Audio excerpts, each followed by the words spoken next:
Telnet. Telnet stands for Telecommunication Network, and it was designed to allow a user to remotely access another computer over a network. So what is Telnet? Telnet is a TCP or IP protocol used to create a virtual terminal connection between two machines. This means you can sit at your computer and control another computer somewhere else, exactly as if you were sitting in front of it. Telnet works on a client-server model.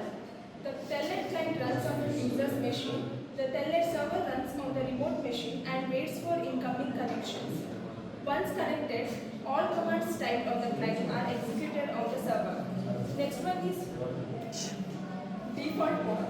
Telnet uses TCP port 23. This port ensures that data is delivered reliably and in order. Let's briefly discuss about history and evolution of Telnet.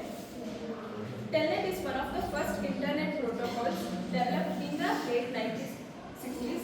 In the 70s and 80s, it was widely used to manage mainframes and mini-computers. In the 90s,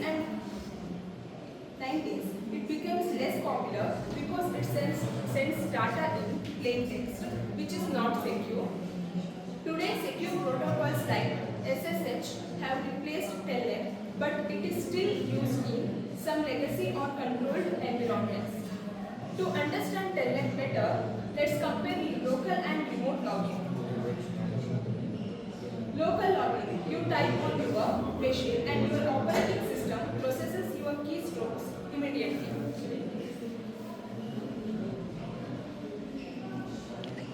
In remote logging, the Telnet client takes the keystrokes, converts them into a standard format, sends them to the remote server over the network. The remote machine interrupts them and executes the commands. Network Virtual Terminal or NVT. One of the most important concepts in Telnet is the NVT acts like a universal translator.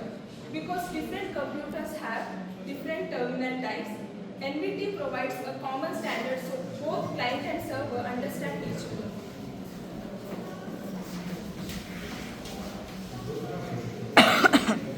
Okay, talking about Telnet command structure and option negotiation, Telnet's flexibility comes from its ability to negotiate features between client and the server. The negotiation is governed by specific command structures, ensuring both the ends agree on how to handle the session. So the first one is IAC byte, which is 255. All Telnet commands begin with IAC byte, indicating that subsequent byte is a command, not regular data.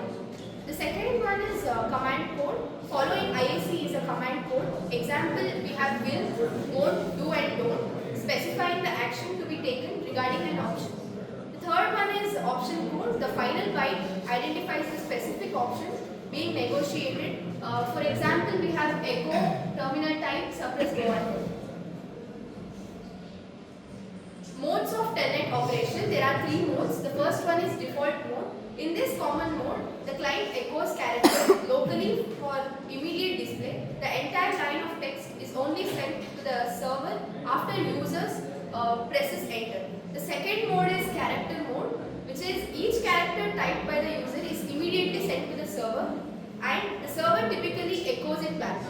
This offers high responsiveness but more network traffic. The third mode is line mode. The client takes one more responsibility for line editing. It handles backspacing, deletions and other edits locally, sending the complete edited line to the server only when it is finished. Security concerns and modern alternatives. The fundamental flaw of Telnet lies in its lack of inherent security. It transmits all data, including sensitive information like passwords, in unencrypted, encrypted plain text, making it highly susceptible to interception and eavesdropping. The problem with Telnet is that the first one is plain text transmission, the second one is no authentication, and the third one is vulnerability to spoofing.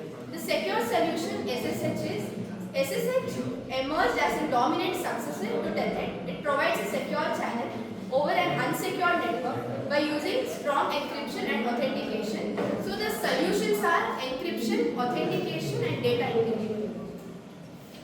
Telnet in practice today, while largely replaced by SSH for general remote access, Telnet still finds niche applications, particularly within controlled and trusted network environments and for specific device management tasks. So in practice today, it is used in OS availability, device setup, and also it is an educational tool.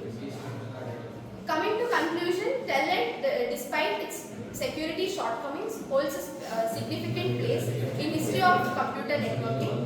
And the conclusion is pioneering protocol. Telnet was instrumental in establishing the concept of remote terminal access, fundamentally shaping early network interactions. And the second conclusion is fundamental concepts, and third is modern practice, and the last one is security awareness. Thank you.